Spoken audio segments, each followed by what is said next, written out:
All right, y'all, welcome back to the show. I'm Scott Horton. Our first guest is Dr. Sohail Mahmood, chairman of the Department of Politics and International Relations at International Islamic University in Islamabad. And he's got this article at Counterpunch called The Crisis in Pakistan-US Relations. Welcome to the show, Dr. Mahmood. How are you doing today? All right, great. I guess it must be very late at night over there right now, so thanks very much for staying up. Sure, welcome. Okay, so, first of all, it's obviously America's relationship with Pakistan is such a complicated mess, but if you could please lay a little bit of the foundation of the discussion here by explaining, as you do in the article here, the attack last November, which led to the current crisis, or served as such a major part of the current crisis, and how that led to the shutting down of the routes and all of that, and then maybe we can get into further details. Okay, well, the attack happened on November 26th last year, and the important thing is that the Pakistani army believed that mistakes were committed by NATO.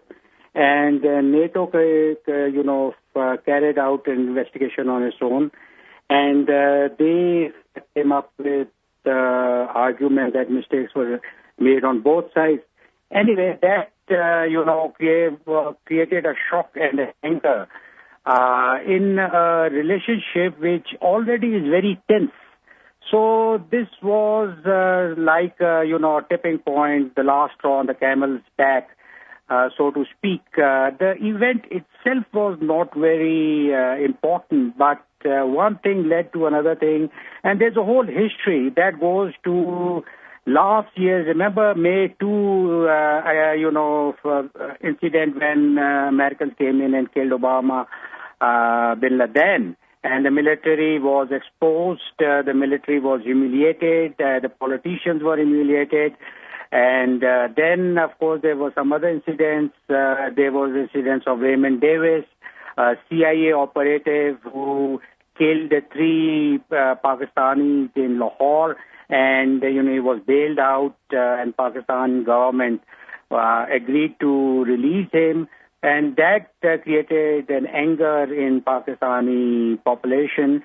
The most important thing to remember is that this global war on terror, and especially the drone strikes that are happening in the last few years, they have created a very strong anti-American sentiment in this country, So, in an already very tense relationship in an atmosphere where the Americans are hated, and it's mutual. I mean, of course, Pakistanis, are suspected by the American establishment. And, of course, the Pakistani government is accused, the Pakistani military is accused of supporting the Haqqani network, the Taliban network. So there's a deep mistrust on both sides, accusations, counter-accusations. I mean, the main thing is that the global war on terror is affecting the society and state of Pakistan in unimaginable ways, and this war has gone on for a very long time. And there is a very serious divergence on what is going to happen in Afghanistan after NATO and American troops leave in 2014. So all sorts of problems, apprehensions, trust, mistrust, and this incident happened which created a reaction. And the NATO supplies were stopped, which were only opened just recently, about a few days back. Mm. Well, now, is it right that the U.S. government still has a good relationship with the Prime Minister and the top general, right, Zardari and Kiani, and that's all they care about, and the rest of the country can go to hell as far as they're concerned? Is that about right? No, that's not correct. No, that's not correct. One mistake that the American government is making is that it's not reaching out to civil society as it should, and is not making efforts to, carry out what they called winning a hearts and minds strategy. Hillary Clinton and the Obama administration had been talking about it. I mean, there's a very strong anti-American sentiment, not only in Pakistan, but in the entire Muslim world. And Obama promised to reach out, and he made some excellent speeches in Cairo, and Hillary Clinton has been talking about reaching out to the people of Pakistan and the people of the Muslim world. But that is not really happening. Now, there is a lot of tension between the Pakistan army and the Obama administration. Not as much as between Zardari. I mean, the Prime Minister doesn't count in Pakistan. It is Zardari, the President counts. He's running the show. The Zardari government is in some ways is less hostile and is more amicable to American interests, but the military is not. Because obviously the military is exhausted, the military is, has its own plans, its own doctrines, which I have criticized in my article, which are outdated, like the Pakistan military is convinced, and wrongly so, that Pakistan needs a friendly government in Afghanistan. And Pakistan needs what the military calls, quote-unquote, the doctrine of strategic depth. I mean, these are all doctrines which were orchestrated vis-a-vis India. I mean, the enemy was India, and in a war with India, you needed a friendly, backyard, and you need some strategic depth where Pakistani forces could sort of retreat. And Pakistani assets could be sort of in safe hands, in safe territory. I mean, but that is old story. But the military is reluctant to give up these, these old ideas because the military is convinced that India is the enemy, and the military is very concerned, I point out in my article, that India is making some inroads in Afghanistan at the cost of Pakistan. So the military is more antagonist to the USA than the civilian government. But, I must point it out, the military is still calling the shots in foreign policy, defense policy, and security policy, Mm-hmm. The civilians don't count that much. So, I mean, the real man to talk to is General Kiani, not Zardari, on these matters. Now, I wonder, do you have any insight into why in the world the American policy has been for years now to support Indian intervention in Afghanistan? I mean, I understand that the Northern Alliance types are the ones that the Indians are nominally friendly with. But why does America have to insist or at least, cooperate with actual Syrian intervention on the ground there? It seems like, for years and years we've talked on this show with people like Eric Margulies and Salim Shahzad and other experts about how this just forces the Pakistani government to continue to support the Haqqanis and the Taliban and whichever Pashtun-based resistance in Afghanistan, because they have to prevent this American Northern Alliance Indian alliance from being successful in creating any kind of real state there. Yeah, I mean, that's a good question, but that question should be addressed to the American establishment that is doing this, and it is a mistake. I mean, you should realize the sensitivities of Pakistan, remember, please understand this. The Mujahideen fought against the Soviet occupation in the 1980s, and the Americans supported the Mujahideen. Right. All right, I'm sorry. You know what? I asked you such a big, loaded question right before the break here like this, but we have to take this hard break. But if you would, please hang on the line here through the commercial, and we'll be right back, everybody, with Dr. Sohail Mahmood from the University, something or other over there in Islamabad. I got it here. International Islamic University. All right, y'all, welcome back.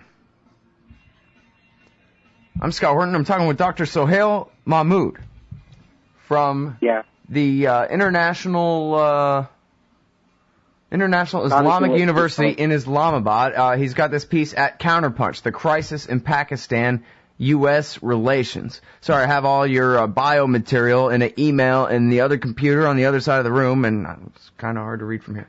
Anyway, let's see. I was asking you if you had any brilliant insight into why in the world America has such a stupid policy in Afghanistan, and you rightly put that back on me that I should go and ask some idiot in New York somewhere or Washington, D.C., where they're in charge of these ridiculous things. How should you know from where you're sitting? I don't know. So let's get to the massive protests here, because basically what we're talking about is how there was, out of the 1,000 crazy things in the American-Pakistani relationship, one of them was this attack that killed a bunch of Pakistani troops last fall, and Obama and Hillary Clinton's refusal to just say sorry this whole time, which led to the closing of all of the trade routes, the supply route, not trade routes, the military supply routes from Karachi through the Khyber Pass into Afghanistan.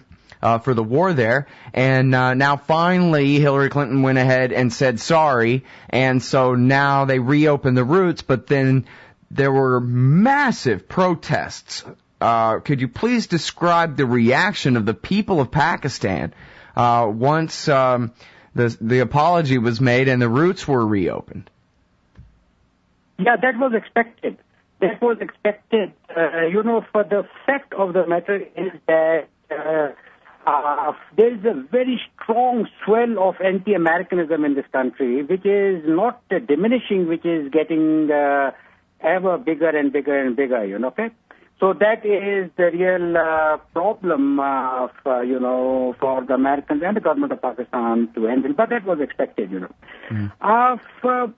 Coming back to your earlier questions, for the larger game in our part of the world is that India and the USA have a very formidable strategic partnership. And although India is not a signatory to the non-nuclear proliferation treaty, but yet the USA is assisting Indian civilian nuclear, technology. So that is something which is of concern to countries like Pakistan. I mean, and the larger picture is that India and the USA, both agree that the greatest challenge is the rising power of People's Republic of China, just across the Himalayas. So this is a historic shift that has happened. India and the USA have come very close, and the aim is not Pakistan as such, but the aim is to contain the rising power of China. But what we are concerned about is that there is a very serious territorial dispute between India and Pakistan. I'm sure you know about it, you guys. That is Kashmir. And which is lingering, there was a history of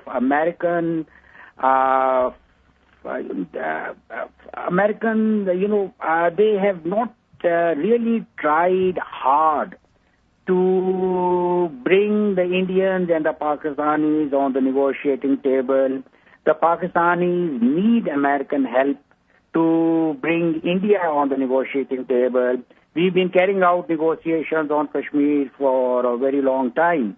But we need a breakthrough. We need a friendly country, and the best is the USA, which can play a role of an arbiter, provide good offices, a third party, and somehow reconcile. Remember, if you recall, it took Jimmy Carter to negotiate, the Camp David Accords. Remember that in the 1970s, bringing in Menachem Begin and Anwar Sadat. So, if the Americans were to listen to some good, hint or a good, way to bring down anti-Americanism in Pakistan is to help Pakistan negotiate dissolvement of the Kashmir dispute with India. And remember, if you go back, Pakistan supported the liberation movement as far as Pakistan is concerned. Kashmir is a Muslim territory, and India is occupying it. So there was a liberation movement going on from the 80s. I mean, about 80,000 people have been killed, massive human rights violations in Kashmir. And Pakistan did support the Lashkar-e-Taiba, and the Lashkar-e-Taiba was, fighting for independence, supporting the independence movement in Kashmir. Anyway, the Kashmir still remains the main stumbling block between improving Pakistan-India relations. And, if the USA can deliver on Kashmir, I mean, in the sense that they can just provide some negotiating space for the Pakistanis Indians, that would be a great help, and that will bring down anti-Americanism in Pakistan. Pakistan supported the Lashkar-e-Taiba, and the quid pro quo was India is now supporting the Balochistan Liberation Army, the insurgency that is happening in Balochistan through Afghanistan. So that is why the Indian presence in Afghanistan is suspect as far as the Pakistan military is concerned, because the Balochistan Liberation Army, I mean, those guys, they are across in the camps in Afghanistan, supported, trained, and equipped by Indian agencies, secret agencies, and these guys are coming back, and there's insurgency going on. Okay, now I'm sorry. Let me stop you right there. I want to get back to Baluchistan in just a second, but real quick, I just want to make sure everybody's catching up here or with us on what all we're talking about here. You're basically saying that America's role in the region, its obvious role in the region, ought to be to negotiate a peaceful settlement between Pakistan and India on the Kashmir issue, which is where so many people have died, and which is the probably. If just in terms of odds, the most likely place where a nuclear war could start in the world right now is the fight between these two countries, the low-level war between these two countries over Kashmir this whole time. And instead what we're doing is we're betraying our long-term, decades-long, throughout the Cold War, our ally, the Pakistanis, by forcing the Pakistani government to wage a civil war in the tribal areas, by twisting their arms to allow us to do the drone strikes all across their country, which is turning the entire population against us, and by allying with the Indians in a military fashion in Afghanistan, where we need our Pakistani allies the most. We're sticking it right in their eye and bringing their enemies in, and endangering that entire relationship and turning their entire country against us. And then now, please, Baluchistan, you said it's the Indians, or you said it's the Americans and the Indians encouraging separatism in Baluchistan there? Okay, I mean, the Indians are interfering in Balochistan. There is an insurgency going on, and that has been going on for quite some time. The fact of the matter is that the Balochistan Liberation Army that is fighting against the Pakistani army and the Pakistani government in Balochistan. I mean, Balochistan is a mess. There are very serious problems in Balochistan in terms of security. And, very serious problems. There is no doubt. I mean, there is a lot of evidence that we have, and we have brought it up with the government of India a number of times, the Prime Minister, the Foreign Minister, the Foreign Secretary. A number of times we have supplied what was called evidence, dossiers. The Foreign Ministry has given them a lot of evidence of RAW, that is in Indian Intelligence Agency, supporting the insurgency, I mean, the fact of the matter is that Pakistan was supporting the insurgency in Kashmir, remember what I call, as far as the Pakistanis are concerned, war of liberation, but as far as India is concerned, separatism, whatever. But that was the past. Yep. We are not doing it now, because obviously there is a very serious problem in Afghanistan. All right, I'm sorry, Dr. Mahmood, we're going to have to continue this conversation another time. We're all out of it for this segment, but thank you so much for joining us on the show. Okay, so, sure. Okay, everybody, that's Dr. Sohail Mahmood, chairman of the Department of Politics and International Relations at the International Islamic University in Islamabad, Pakistan. Check out his piece at Counterpunch, The Crisis in Pakistan-U.S. Relations, counterpunch.org.